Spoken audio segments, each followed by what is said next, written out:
2장 1절에서 11절 저와 같이 교독하시겠습니다. 제가 먼저 요한복음 2장 1절 읽겠습니다. 사흘째 되던 날 갈릴리 가나에 혼례가 있어 예수의 어머니도 거기 계시고 포도주가 떨어진지라 예수의 어머니가 예수에게 이르되 저들에게 포도주가 없다 하니 예수께서 이르시되 그러나 무슨 상관이 있나이까 내가 지키지 아니하나이다. 그의 어머니가 하인들에게 이르되 너에게 무슨 말씀을 하시든지 그대로 하라 하니라. 거기에 유대인이 정결 예식을 따라 두세 소동 드는 돌 항아리 6이 놓였는지라. 예수께서 그들에게 이르시되 항아리에 물을 채우라 하신즉 아기까지 채우니 이제 떠서 연장에게 갖다 주라 하시매 갖다 주었더니 연회장은 물로 된 포도주를 맛보고도 어디서 났는지 알지 못하되 물떠온 하인들은 알더라. 연회장이 신랑을 불러 말하되 사람마다 먼저 좋은 포도주를 내고 시작 후에 낮은 것을 내거늘 그녀의 집을 주고 포도주를 부었도다 하니라. 같이 있습니다. 예수께서 이 첫 표적을 갈릴리 가나에서 행하여 그의 영광을 나타나심에 제자들이 그를 믿으리라. 아멘. 네.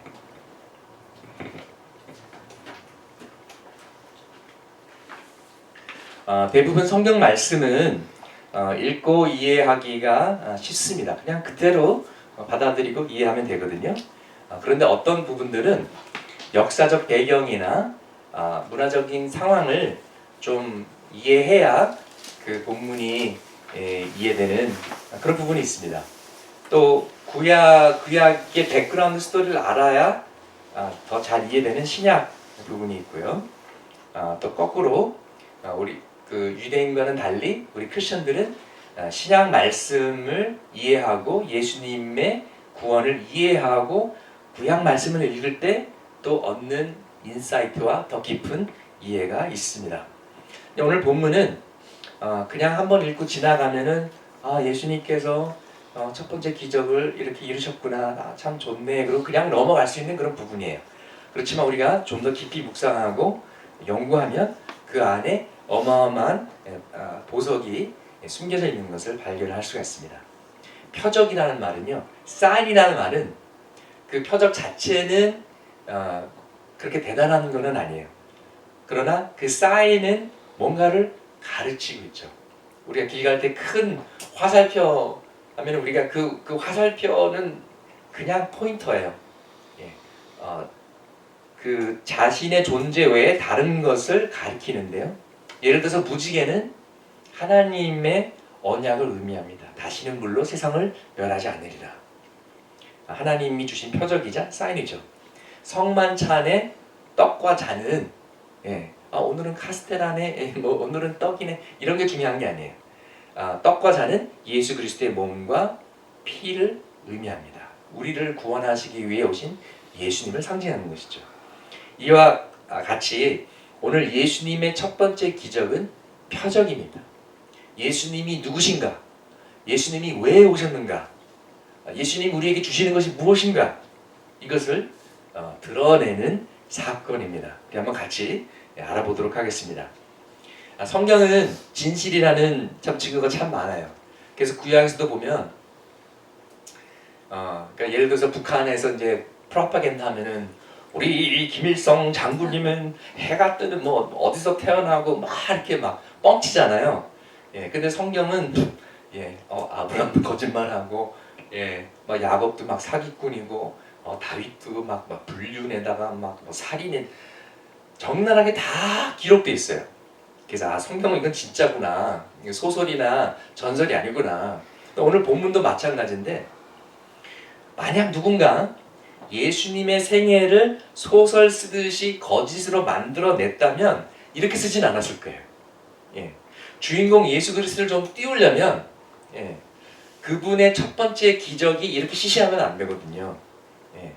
적어도 막 죽은 사람을 살린다든가 물 위를 걸었다든가 뭐 빵 5개와 물고기 2마리로 5,000명을 먹였다든가 뭔가 좀 굉장한 이벤트가 있어야 되는데 고작 가나라는 시골에서 가난한 젊은이들의 결혼 잔치에서 음료수 부족 문제를 해결해 주신 거예요. 그러나 성경은 진짜로 있었던 일들을 그대로 사실대로 기록했기 때문에 이 가나의 기적을 기록하고 있습니다.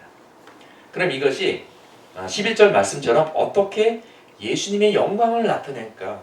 아니 기적인 건 알겠는데 이게 무슨 예수님의 영광을 드러낼 만큼 굉장한 건가? 좀 의문이 들 수가 있습니다. 자, 먼저 8절 9절에 보면은요, 연회장이라는 단어가 나옵니다. 영어로는 Master of the Banquet이라고 번역이 되어 있는데요, 헬라어로는 한 단어예요. 그러니까 오늘날의 이제 결혼식 사회자, MC 같은 것이죠. 잔치 분위기를 살리는 사람. 잔치에서 누군가가 자 이제 신랑 신부를 위해서 뭐 잔을 듭시다. 그리고 뭐 누가 와서 뭐 노래 부릅시다. 뭐 이렇게 좀 그 분위기를 만들고 그 프로그램을 진행하는 사람을 이야기합니다. 그런데 포도주가 떨어질 위기에 처했어요. 이제 예수님께서 그곳에 계셨기 때문에 이제 해결해 주시죠. 그럼 예수님이야말로 잔치 분위기를 살린 숨은 그러나 진짜 MC이신 것입니다. 진짜 잔치의 주인이세요.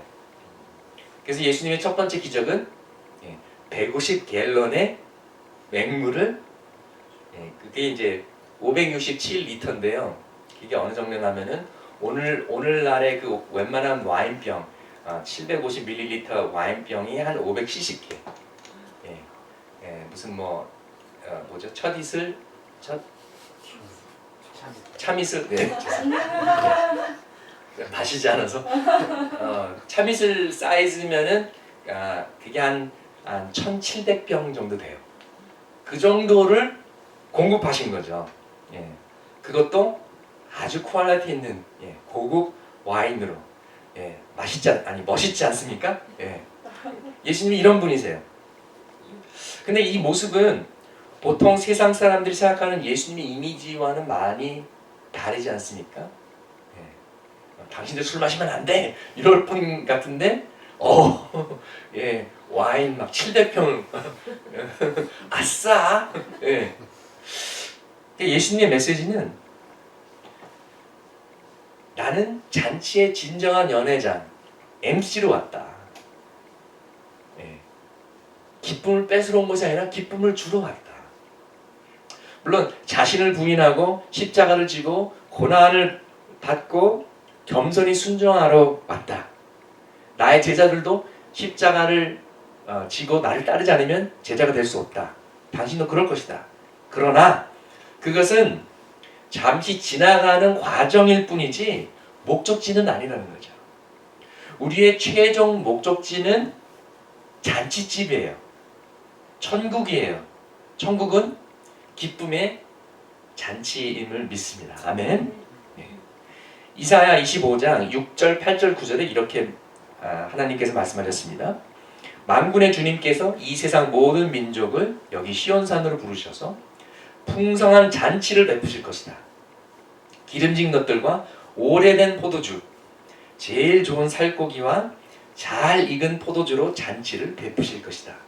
주님께서 죽음을 영원히 멸하신다.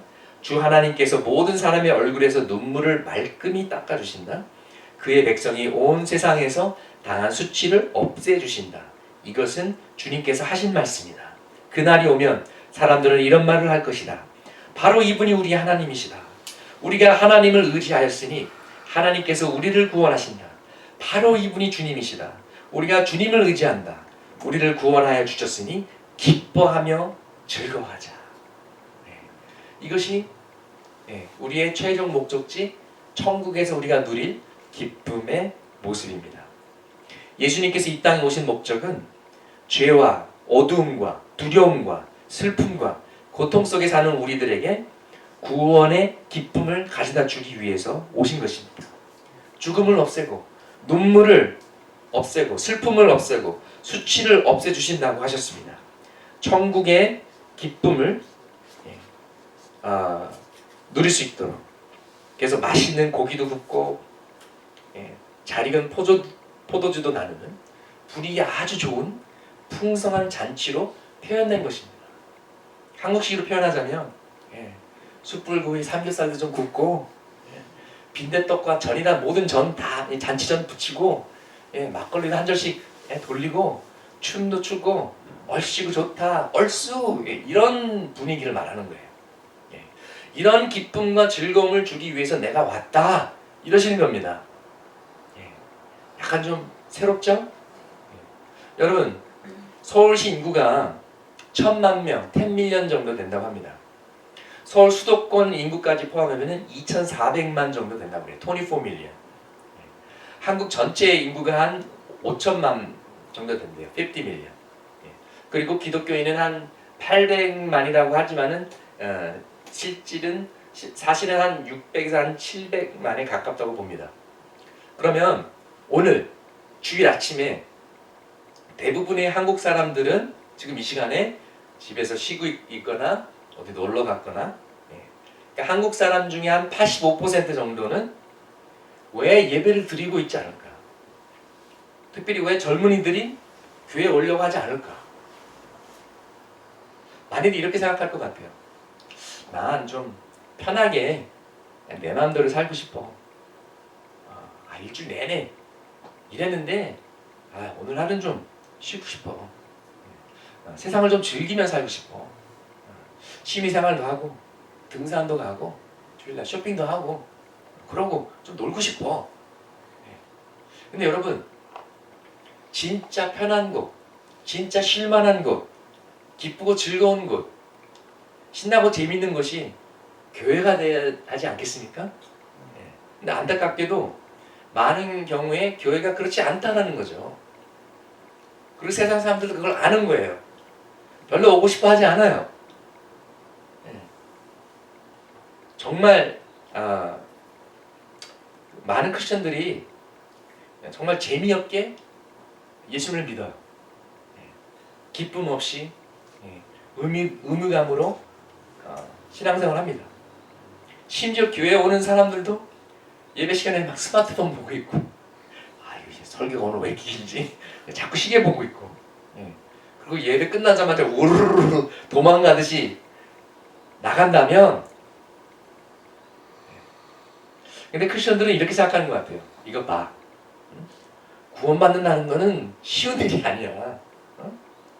지옥에 안 떨어지려면 죄 짓지 말고 십자가를 지고 가시밭길, 좁은 길을 걸어야 돼. 그래야 천국에 갈 수 있어. 재미로 천국 가는 거 아니야. 정신 차려. 여러분, 기독교가 이런 것이라고 생각하세요?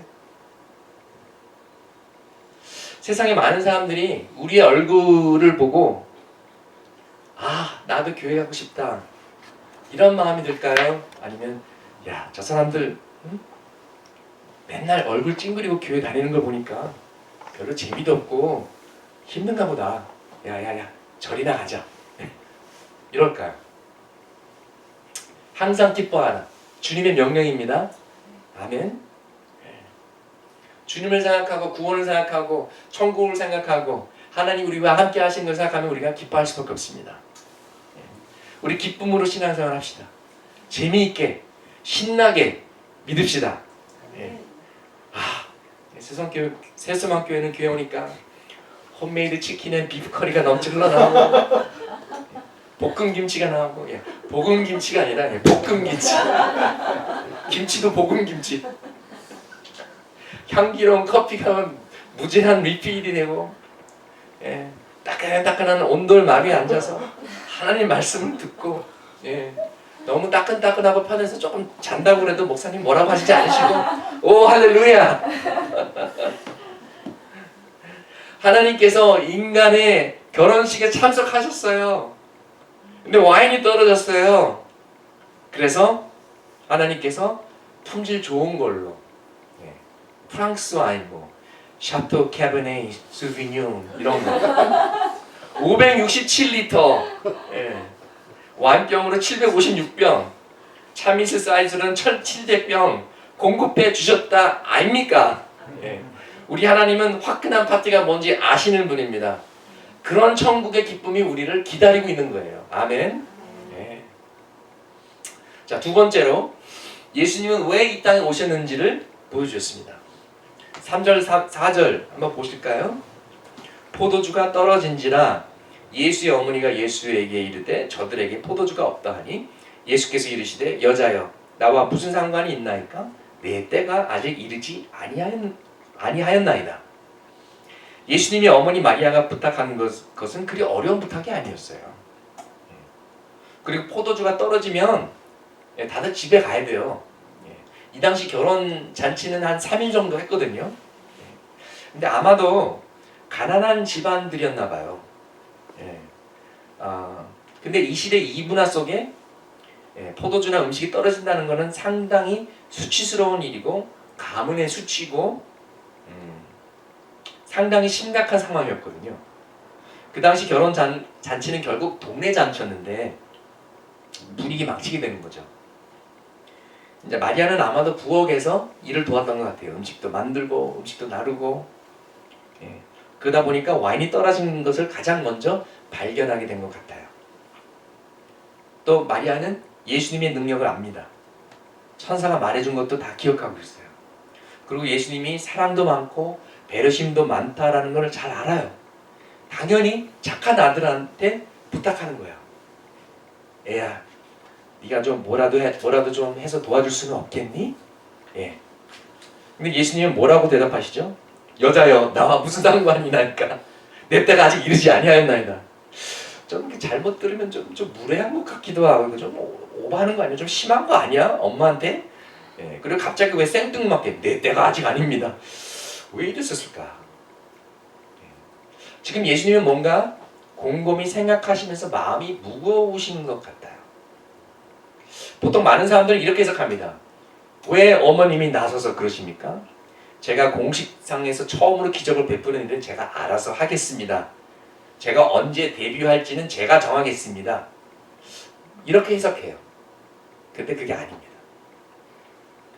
예수님이 아직 기적을 베풀 때가 아니에요 이렇게 말씀하신 게 아니에요. 정말 그러셨다면 몇 분 후에 마음을 바꾸셔서 네 알겠어요.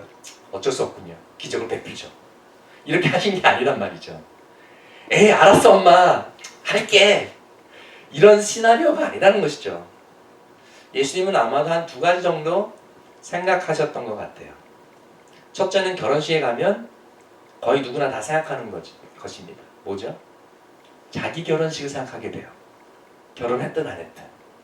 이미 결혼한 사람은 아 맞아 우리가 결혼할 때는 이랬었지 저랬었지 아직 결혼하지 않은 싱글들은 아 이거 데코레이션 굉장히 잘 해놨네. 아 나도 결혼할 때 이렇게 해야지. 근데 색깔은 마음에 안 들어. 내 결혼식 때는 다른 색깔 쓸 거야. 내 결혼식은 어떨까? 내가 결혼을 하긴 할까? 누구 좋은 사람 안 나타나나? 뭐 이런 생각? 자연스러운 거거든요. 만약 예수님께서 본인의 결혼식을 생각하고 계셨더라면 예수님 싱글이셨으니까 굉장히 마음이 찡하셨을 거예요. 구약 성경을 보면 하나님께서 우리와의 관계를 설명하기 위해서 왕과 백성, 선한 목자와 양, 아버지와 아들 뭐 이렇게 표현하시는데 정말 하나님께서 원하시는 관계는 남편과 아내처럼 친밀한 관계임을 알 수 있습니다. 그래서 이스라엘이 우상을 섬기고 다른 신을 섬겼을 때 하나님께서 분노하시면서 뭐라고 그래요?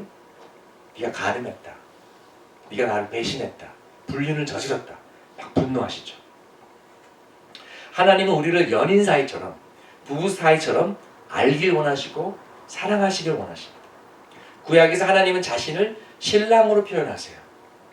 그리고 하나님의 백성을 신부로 표현하십니다. 예수님도 같은 마인드를 가지고 계신 것을 우리가 마태복음을 보고 알 수가 있어요. 마태복음 9장 14절 보니까 세례 요한의 제자들이 예수께 나와 이르되 우리와 바리새인들은 금식하는데 어찌하여 당신의 제자들은 금식하지 아니하나이까? 예수께서 그들에게 이르시되 혼인집 손님들이 신랑과 함께 있을 동안에 슬퍼할 수 있느냐? 그러나 신랑을 빼앗길 날이 이르리니 그때는 금식할 것이니라. 이렇게 자신을 신랑으로 표현하셨어요.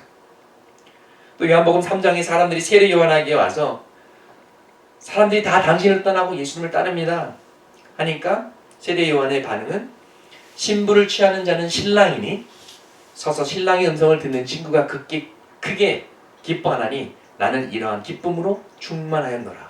그는 흥하여야겠고 나는 쇠하여야 하리라. 누가 신부입니까? 요한계시록 19장에 어린 양의 혼인잔치가 나오는데 교회가 신부로 묘사되어 나옵니다. 그래서 어린 양의 혼인잔치에 청함을 받은 자들은 복이 있도다. 아멘. 우리가 신부예요. 제가 어렸을 때 이 말을 들었을 때는 전 남자이기 때문에 내가 신부야? 내가 신랑의 집에 신부야? 막 거부 반응이 있었는데 영적인 의미가 그렇다라는 것이죠. 예수님께서 지금 본인의 결혼식을 생각하신다면 누구랑 결혼식 하실 것을 아세요. 싱글들은 결혼식에 가면 마음이 싱숭생숭해요. 보통 부럽다. 나도 빨리 시집 갔으면, 나도 빨리 장가 갔으면 이런 마음이 있어요. 근데 아직 마땅한 상대자가 없는 거예요. 그러니까 마음이 좀 무거워요. 그런데 예수님은 자신의 결혼 상대를 이미 아세요.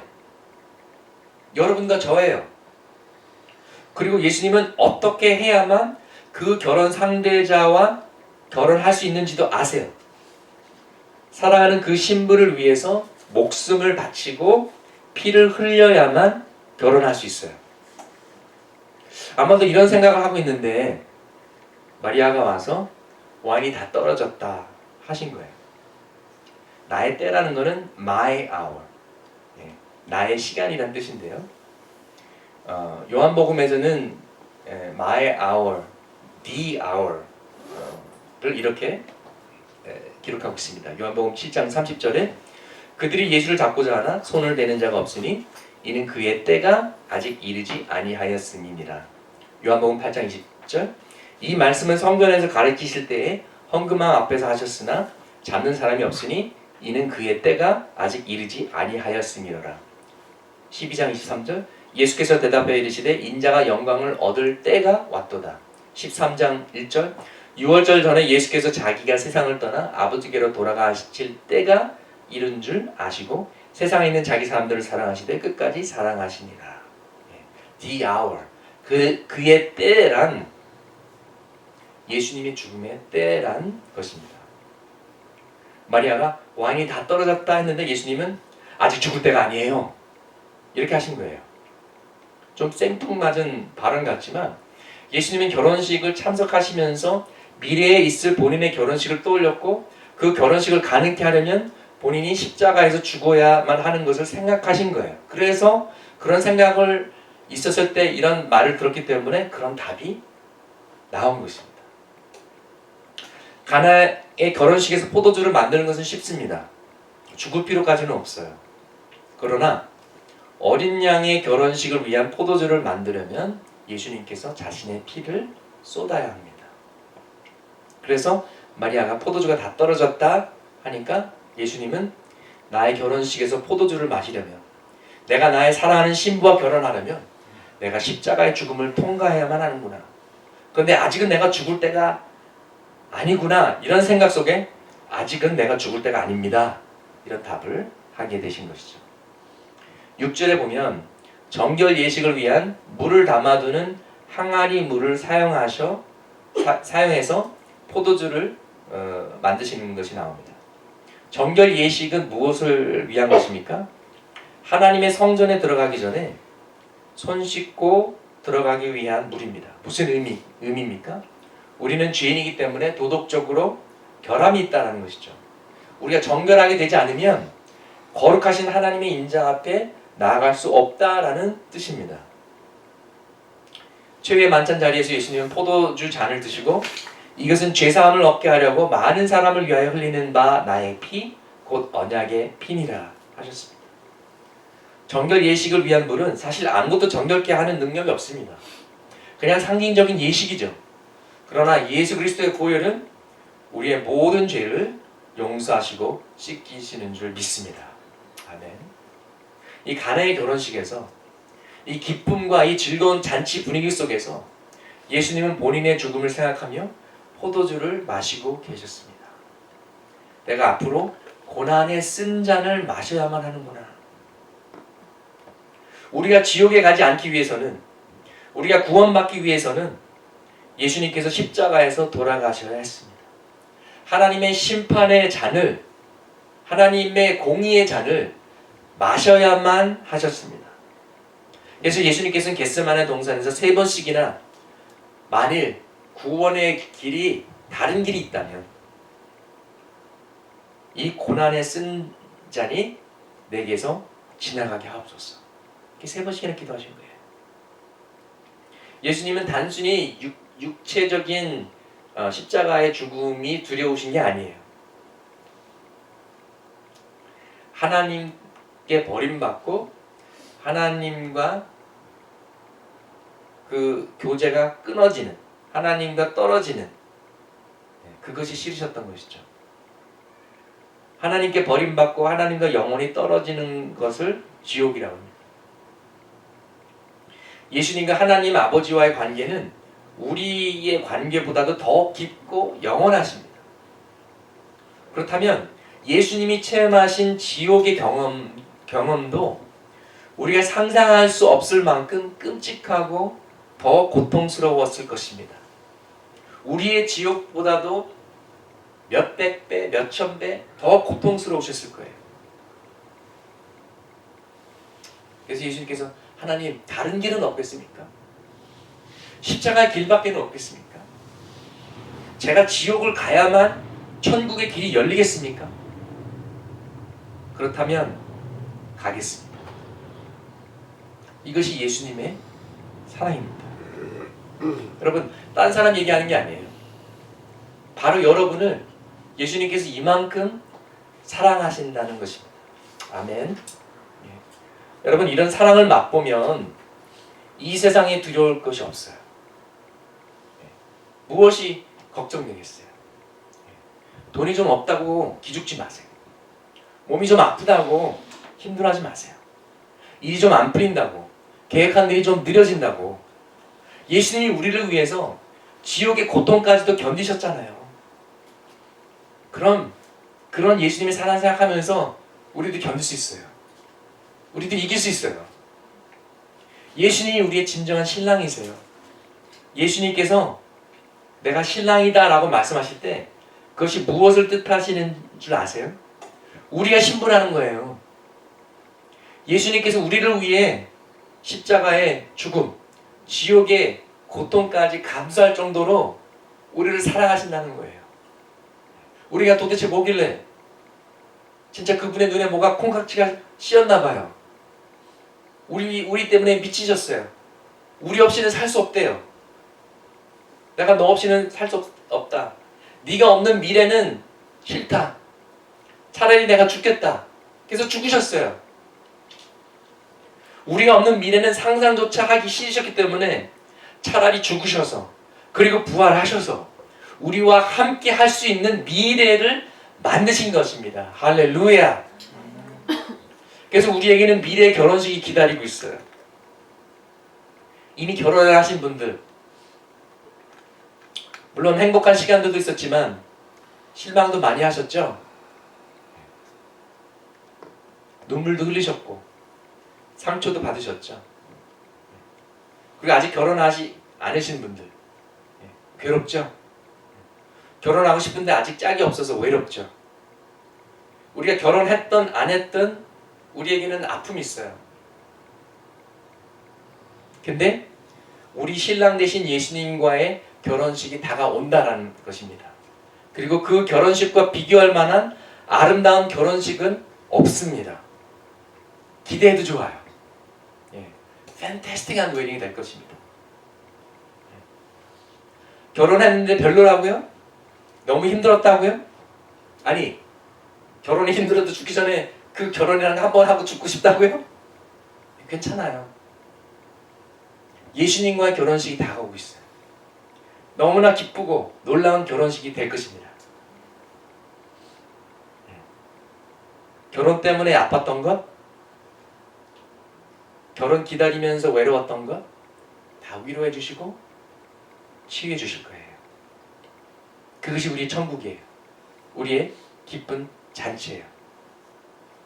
예수님께서는 첫 기적을 통해서 내가 진정한 연회장이다, 나는 기쁨을 주러 왔다. 나는 사랑하는 신부를 위해 목숨을 바칠 것이다. 나의 흘린 피로 죄를 용서하고 구원을 이룰 것이다. 나는 너를 이처럼 사랑한다. 너와 결혼할 것이다. 너와 live happily ever after. 너랑 결혼해서 영원토록 행복하게 살 것이다. 이 메시지를 주시러 오신 거예요. 이것을 보여주신 거예요. 예수께서 이 첫 표적을 갈릴리 가나에서 행하여 그의 영광을 나타내시면 제자들이 그를 믿고 따르니라. 아멘. 자, 우리도 이런 예수님을 믿고 따르기를 원합니다. 든든하지 않습니까? 그리고 큰 일뿐만 아니라 작은 일, 적은 일도 도움을 요청하세요. 예수님이 어머니 마리아처럼, 예수님, 포도주가 떨어졌어요. 제 용돈이 떨어졌어요. 우리 아이들 라이드가 필요해요. 직장에서 일하는데 지혜가 필요해요. 무슨 문제든지 크고 작은 것 상관없이 주님께 아뢰세요. 또 주님께서 시키는 일을 무엇이든지 하세요. 포도주가 떨어졌는데 편의점이라도 가서 좀 포도주를 사야 되는데 왜 우리가 이 항아리 잔뜩 맹물만 붓고 있지? 지금 우리가 뭐 하는 거지? 이게 시간 낭비하는 거 아니야? 이렇게 생각할 수 있죠. 마리아가 하인들에게 뭐라고 그랬습니까? 너희에게 무슨 말씀을 하시든지 그대로 하라. 그것처럼 그냥 믿음으로 따라가세요. 순종하세요. 저는 캘리포니아에서 목회하고 싶은데 왜 한국으로 나가라고 하시지? 뭐하러 맹물을 자꾸 항아리에 채우라고 하시지? 뭘 자꾸만 기다리라고 하시지? 왜 따지지 마시고 그냥 주님께서 하라는 대로 하세요. 절대로 손해보지 않으실 것입니다. 아멘. 주님 말씀하시면 내가 나아가리라. 주님 뜻이 아니면 내가 멈춰서리라. 우리 주의 말씀으로 살기를 소망합니다. 2017년은 여러분 어깨를 펴고 등 펴고 자신감 있게 예수님께서 나를 얼마나 사랑하시는지 여러분 아셨으니까 모든 걸 다 맡길 수 있습니다. 어려운 것도 견딜 수 있습니다. 다 이겨낼 수 있어요. 극복할 수 있어요. 내게 능력 주시는 자 안에서 내가 모든 것을 할 수 있느니라. 아멘. 같이 한번 기도하시겠습니다.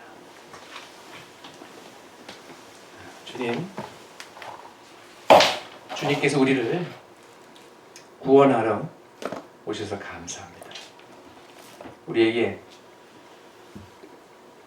기쁨을 준비하셨고 천국을 준비하셔서 거기는 죽음도 없게 눈물도 없게 고통과 슬픔도 없게 하신 것을 감사합니다. 우리가 이 세상에 살면서 힘든 날을 겪을 때 그 날을 기억하며 우리의 어린 양과의 결혼식을 기억하며 힘을 낼 수 있게 도와주시고 위로받게 해주시고 소망을 가질 수 있게 도와주시옵소서. 우리에게 작은 일이든지 큰 일이든지 2019년 새해를 맞이하여서 어려운 일들 주님 주저없이 주님 앞에 가지고 나올 수 있게 주님 도와주시고 주님께서 우리 궁극적으로 우리 인생의 해결사가 되어주시고 주님 우리의 아픔도 치유하시고 문제도 해결해 주시고 연약함도 채워주셔서 주님의 능력으로 극복할 수 있게 주여 도와주시옵소서. 그리고 특별히 새해는 말씀과 동행하기를 소망합니다. 매일 성경 붙잡고 주님의 말씀 붙잡고 늘 묵상하며 주님 순종하고 실천하게 도와주시옵소서. 그래서 말씀을 통해서 우리에게 주시고자 하는 자유와 기쁨과 축복을 누리게 하여 주시옵소서. 예수님의 이름으로 기도합니다. 아멘.